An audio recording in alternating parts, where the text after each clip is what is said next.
সম্মানিত দর্শক, আসসালামু আলাইকুম। দৈনিক সংবাদ বাংলাদেশের পক্ষ থেকে সবাইকে স্বাগত জানাচ্ছি। আমি জুবায়ের আহমদ জুয়েল। দর্শক, সামনে আসছে 2025 ইংরেজি নববর্ষ।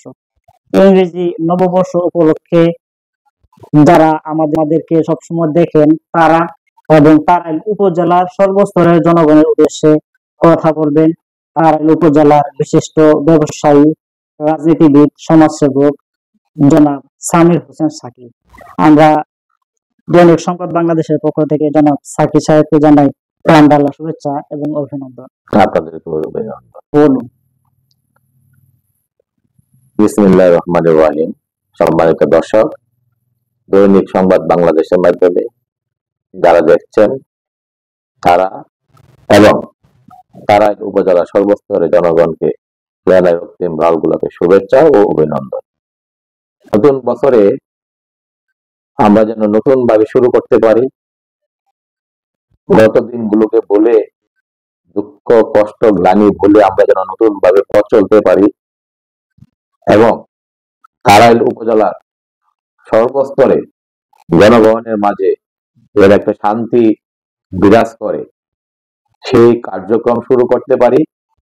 2024 সালে যে আমরা একটি বৈষম্যহীন বাংলাদেশ গঠন করার লক্ষ্যে দেশ ছাত্র জনতার রক্তের বিনিময়ে আমরা একটি মুক্ত ভাবে চলার জন্য একটি দেশ পেয়েছি। 5ই আগস্ট স্বাধীনতা অর্জন করেছি।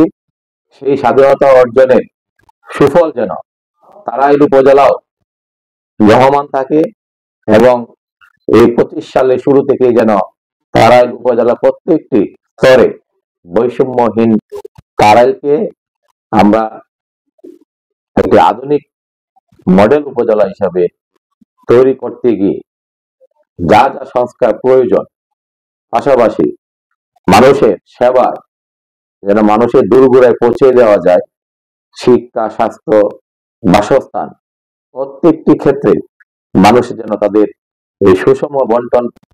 আমাকে আপনি সময় দেওয়ার জন্য আমি দৈনিক সংবাদ বাংলাদেশের সকল কলা কৌশলী এবং পাশাপাশি আপনাকেও আন্তরিকভাবে অভিনন্দন জানাচ্ছি।